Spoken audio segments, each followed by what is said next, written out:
क्या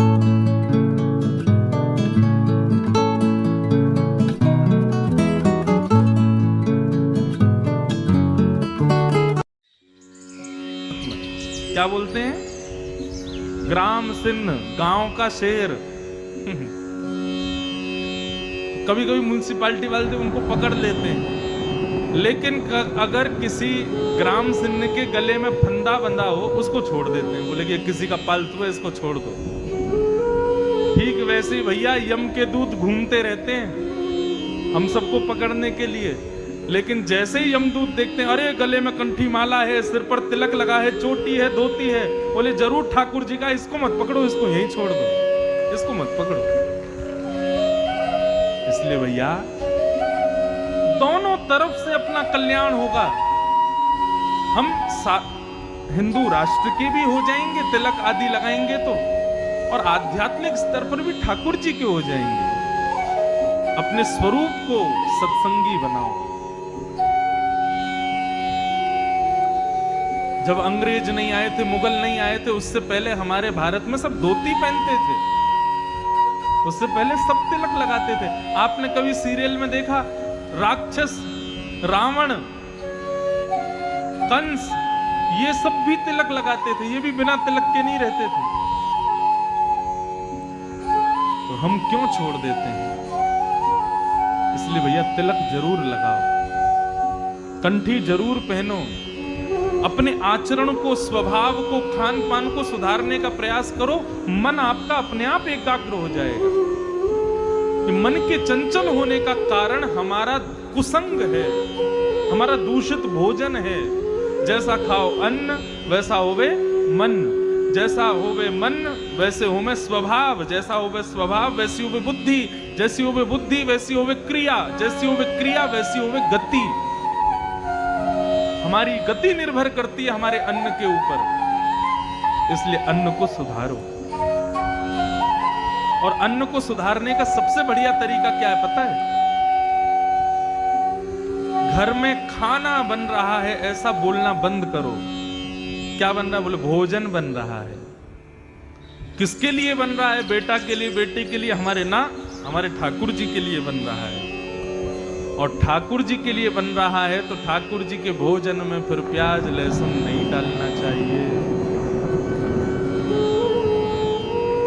आप विश्वास मानिए, भगवान का भोजन आप इन दो चीजों के परहेज करके लगाओगे और फिर उसको पाओगे, अपने आप देखोगे कि मन आपका शांत होने लग जाएगा, मन आपका स्थिर होने लग जाएगा, मन में एकाग्रता प्रकट होने लग जाएगी। कहां तक है? देखो, प्याज लहसुन खाने से आपको कोई घनघोर पाप लग जाएगा, नरक में चले जाओगे, ऐसा नहीं है। लेकिन हाँ, प्याज और लहसुन जो है ये तामसिक होते हैं और इनका सेवन करने से मन जो है वो विचलित रहता है, बुद्धि जो है उसमें नकारात्मक विचार आते रहते हैं, इसलिए इनका सेवन नहीं करना चाहिए। और सबसे बड़ी बात है भैया, हमारे ठाकुर जी को भोग नहीं लगता तो हम क्यों पाएं? गीता में भगवान कहते हैं, मेरे को बिना भोग लगाए व्यक्ति जब भोजन करता है तो भुंक्ते ते त्वघम पापात्, वो अपना पाप खा रहा है। भगवान कोई हमारी रोटी खा तो जाते नहीं है। भगवान कोई ऐसा तो नहीं कि आपने रोटी दाल चावल रखे तो पूरी प्लेट साफ हो गई। ठाकुर जी तो केवल भोजन पर दृष्टि डाल के उसको शुद्ध करते हैं ताकि हमारे खाने योग्य वो हो जाए। सत्संग के बहुत स्वरूप हैं, सत्संग के बहुत पहलू हैं बंधुओं, उनको अपनाना प्रारंभ करो। और सबसे बड़ी बात है, अंतःकरण से शुरू करो।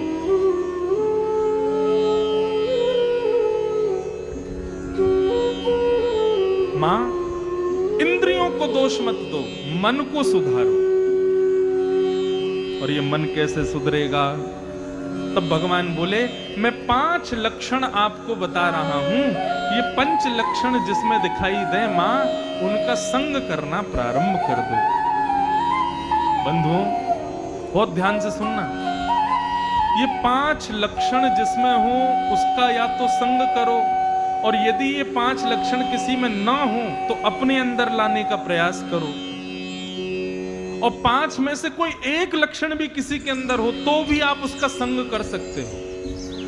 लेकिन सबसे बड़ी बात हम बताएं, ये 5 लक्षण सुनने के बाद आप भी कहोगे कि भैया इन 5 लक्षणों से युक्त अभी संसार में कोई नहीं है। इसलिए सबसे बढ़िया ये 5 लक्षण सुन के अपने अंदर लाओ। कौन कौन से 5 लक्षण? भगवान कपिल अपनी माता देवहूति को बता रहे हैं। मां, तितिक्षव कारुणिका श्रुहृदय सर्वदेहिनां अजात शत्रव शांता साधव साधुभूषणा। 5 लक्षण। सबसे पहला लक्षण क्या है? सहनशीलता। कितने लोग सहनशील हैं? यहां पे हाथ ऊपर करना। मुश्किल से 4-5 लोगों ने हाथ खड़े किए। ये बात तो देखो ताली बजाने वाली है कि आप लोगों ने सत्य बताया। लेकिन एक बात बताएं, किसी की सहनशीलता का यदि पता करना, हाँ भैया हो, भैया खूब सहनशील हो गए। किसी की सहनशीलता, जितनों ने हाथ खड़े किए ना, इनकी देखो सहनशीलता यदि पता करनी हो, अभी नहीं कभी मौके पर ये आपके सामने पड़ जाए तो इनके कोई दूषित विचार इनको सुना देना।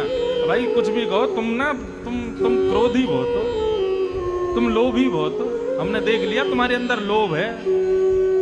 कुछ भी कहो भाई, यार तुम्हारे अंदर ना ये क्या कहते हैं जो है काम की भावना बहुत ज्यादा है। तुरंत देखना सहनशीलता पता चल जाएगी। तू कौन होता है मुझसे ऐसे बोलने वाला? अच्छा, तुझको हम लोभी दिखाई देते हैं, तुझको हम क्रोधी दिखाई देते हैं। व्यक्ति अपनी वास्तविकता नहीं सुन सकता है, वहीं पता चल जाता है कि वो सहनशील नहीं है। व्यक्ति की सहनशीलता यदि देखनी हो तो उसकी वास्तविकता उसके मुंह पे बोलो, तो हाथ जोड़ करके मुस्कुरा करके सुन ले, समझना कि सहनशील है। अब इसका मतलब ये नहीं है कि जबरदस्ती उल्टी सीधी किसी की भी बात किसी के मुंह पे जाके बोल दो, तो गुस्सा तो आ ही जाएगा बेचारे को। लेकिन सहनशील व्यक्ति, उसकी वास्तविकता बताओ या उससे गलत बोलो, उसके हृदय पर उसका कोई प्रभाव नहीं होता। वो अपने समत्व में रहता है, वो अपनी समभाव में रहता है। लेकिन जो बहुत जल्दी अपने वास्तविकता को सुनकर के विचलित हो जाए, समझ जाना मां संग करने योग्य नहीं है ये व्यक्ति। सहनशीलता।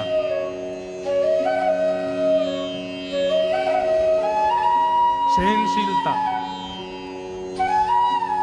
सबसे प्रिय संसार में क्या होता है?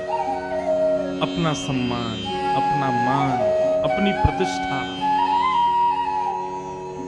उस प्रतिष्ठा पर आई एक छोटी सी आंच भी हम सहन नहीं कर पाते, उससे पता चल जाता है हम सहनशील नहीं हैं। इसलिए मां, जिसका संग हम करें उसके अंदर पहला गुण होना चाहिए कि वो सहनशील हो। एक संत गंगा जी में नहा रहे थे और स्नान करते हुए इतने में ही वो बाहर आए तो एक मन चला व्यक्ति आया और उसने पानी पिया और पानी पी के उन पर कुल्ला कर दिया। संत मुस्कुराए और दोबारा गंगा जी में चले गए। स्नान करके पुनः बाहर आए, उसने फिर कुल्ला कर दिया। संत दोबारा चले गए, फिर गंगा में स्नान करके आए, फिर बाहर आए, फिर कुल्ला कर दिया। लेकिन संत के हृदय को जरा भी ठेस नहीं पहुंची। वो चौथी बार फिर गए, स्नान करके बाहर आए तो जो बार बार पानी उन पर फेंक रहा था उस व्यक्ति को थोड़ा अटपटा लगा। बोले मैं इतने इनके साथ में बुरा कर रहा हूं, इनको गुस्सा ही नहीं आ रहा। अब की बार वो बाहर आए तो उन्होंने चरण पकड़ लिए। बोले महाराज जी, मैंने आपके ऊपर इतना कुल्ला किया लेकिन आपने बिना क्रोध किए बार बार गंगा में स्नान किया, मैं आपके चरण पकड़ता हूं। महात्मा ने उसको उठाया, उसके चरण में गिर गए। बोले तू मेरे चरण मत पकड़, मैं तेरे चरण पकड़ता हूं। बोले आप क्यों प्रणाम कर रहे हो? मैं तो आपका अपमान कर रहा था, फिर क्यों प्रणाम कर रहे हो? संत ने कहा, बोले हर बार तो मैं एक ही डुबकी लगाता था, आज तेरी वजह से 4-4 डुबकी लगाई मैंने। हर बार तो मैं गंगा जी में एक ही बार प्रवेश करता था, आज तेरी वजह से गंगा मैया ने अपनी गोद में 4 बार मुझे खिलाया है। इसलिए भैया धन्य है, तू आ गया, तेरी वजह से गंगा जी का बार बार आस्वादन हुआ। इसे कहते हैं सहनशीलता। सुनने में बड़ी अच्छी लग रही है लेकिन करने में उतनी ही कठिन है। बंधु, सहनशील बनो। दावे से कह सकते हैं भैया घाट घाट के पानी पिए हमने, दुनिया भर में कथा करते हैं। व्यक्ति के अंदर सहनशीलता का 100 भी नहीं होता, बिल्कुल सहनशील नहीं है आज का प्राणी। और हम औरों की क्या कहें, हमारे अंदर भी कहीं ना कहीं ये दुर्गुण होगा कि हम भी सहनशील नहीं, लेकिन प्रयास करते हैं फिर भी बने। अब आपको क्या लगता है, हजारों लोग कथा सुनते हैं, सब प्रेमी करते हैं? कई लोगों के खत आते हैं, उसमें खूब बढ़िया बढ़िया प्रेमी बातें भी होती हैं। महाराज जी आप कथा ऐसी करते हो, आप तो यूं बोलते हो, आप तो ऐसे कर देते हो, आप तो बार बार अपने बालों पे हाथ फेरते हो। लोग बाग बुराई भी करते हैं तो सहन करना पड़ता है। जरूरी थोड़ी है हजारों लोग सब प्रेम करने वाले ही आते हैं कथा में, 2-4 लोग ऐसे भी आते हैं। लेकिन गोस्वामी तुलसीदास जी कहते हैं निंदक नियरे राखिए, निंदकों को सदा पास रखो।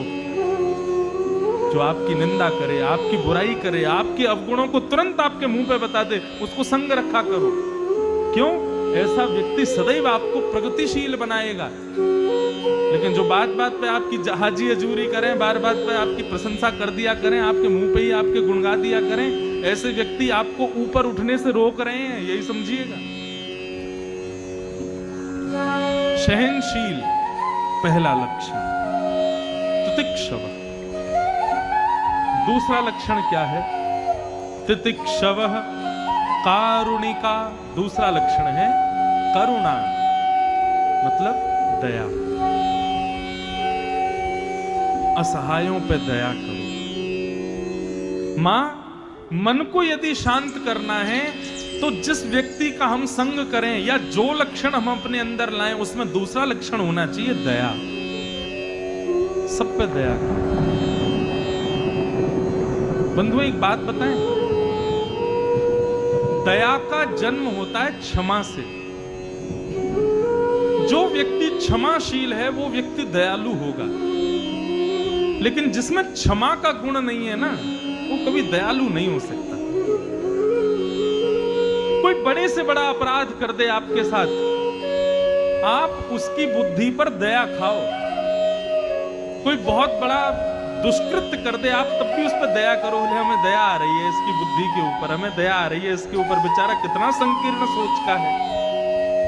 दया, क्षमा करो सबको। क्षमा से दया अपने आप आती है। आपको एक बात बताएं, कई लोग मेरे से प्रश्न करते हैं, महाराज जी आप कहते हैं क्षमा किया करो सबको, लेकिन कोई इतना बड़ा अपराध कर दे कि जिस पर क्षमा नहीं कर सकते, तब हमको क्या करना चाहिए? देखो, लोग कहते हैं कि अपराधी को दंड मिलना चाहिए, बिल्कुल मिलना चाहिए, लेकिन क्षमा, आपको क्या लगता है उससे दंड नहीं मिलता? वह भी एक दंड है। जब आप किसी अपराधी को क्षमा कर देते हैं तो आत्मग्लानि रूपी दंड लगता है उसको अंदर ही अंदर लगता है कि अरे बताओ मैंने इतना बुरा किया, इसने फिर भी क्षमा कर दिया। चलो ये तो थी एक बात, उसको आत्मग्लानि हुई। दूसरी बात, जब आप किसी को क्षमा कर देते हैं अपराध करने के बाद, तो ऐसा नहीं है कि वो व्यक्ति मुक्त हो गया। आपके बदले का जो भाव है वो प्रकृति लेगी उससे। लोग कहते हैं ना, अब भैया हम तो कुछ कहेंगे नहीं, ऊपर वाला सब देख रहा है, अपने आप होगा। ये बात सत्य है। जब आप किसी को क्षमा कर देते हैं तो प्रकृति आपका बदला लेती है उससे, कभी ना कभी तो उसको भोगना पड़ेगा। 4-5 विद्यार्थियों को नाव में बैठा करके गुरुजी नदी पार कर रहे थे, तो एक विद्यार्थी जो था उनमें से उसका मुंडन हुआ था। अब छोटे विद्यार्थी सब, और 2-3 विद्यार्थी उसके बाल नहीं थे, तो कभी उसके सिर पर पानी फेंक दें, कभी उसके सिर पर तबला बजा दें, कभी उसके सिर पर हाथ फेर दें। अब वो बेचारा छोटा बालक सहन कर रहा था, उसने कुछ नहीं कहा। जैसे ही किनारे पर नाव पहुंची, गुरुजी सब देख रहे थे कि इसने अभी तक किसी से कुछ कहा नहीं है। जैसे ही किनारे पर नाव पहुंची तो उपद्रवी बालक जो थे वो तुरंत बिना नाव को टिके ही कूद गए नाव में से। आ गया कोना, कूद जाओ। किनारा समझ करके जैसे ही कूदे तो वहां तो दलदल था, इतने दलदल में घुस गए। गुरुजी बचाओ, गुरुजी बचाओ, गुरुजी बचाओ। गुरुजी बोले तुमको पता है ये क्या हुआ? क्या हुआ गुरुजी? बोले तुम उसको परेशान कर रहे थे, उसके बाल नहीं है, उसके सिर पर कभी हाथ मार रहे थे, कभी पानी फेंक रहे थे, वो बेचारा सहन कर रहा था, तुम लोगों को क्षमा कर रहा था। उसने क्षमा किया, लेकिन उसका बदला प्रकृति ने तुमसे लिया। इसलिए जब आप किसी को क्षमा कर देते हैं तो बिल्कुल निश्चिंत रहिए, क्योंकि प्रकृति आपका बदला उससे लेगी। लेकिन आप क्षमा ही करो। आप क्यों अपने आप को बिगाड़ो क्रोध करके? सब पर दया करो। तो सबसे पहला लक्षण सहनशीलता, दूसरा लक्षण दया, और तीसरा लक्षण तितिक्षवः कारुणिका श्रुहृदः। तीसरा लक्षण है सबका हित चाहो, सबका भला चाहो। केवल मैं खाऊं, मेरे बच्चे खाएं, मेरा परिवार खाए, मेरे सब लोग प्रसन्न रहें, बाकी सब लोग कहीं जाएं, मुझे कोई मतलब नहीं, ऐसा नहीं। सबके भले की इच्छा रखो, सबके कल्याण की इच्छा रखो। अब हमारी ये कथा हरिगढ़ में हो रही है, हरिदासपुर में हो रही है। इस कथा में कई लोग सहयोग कर रहे हैं,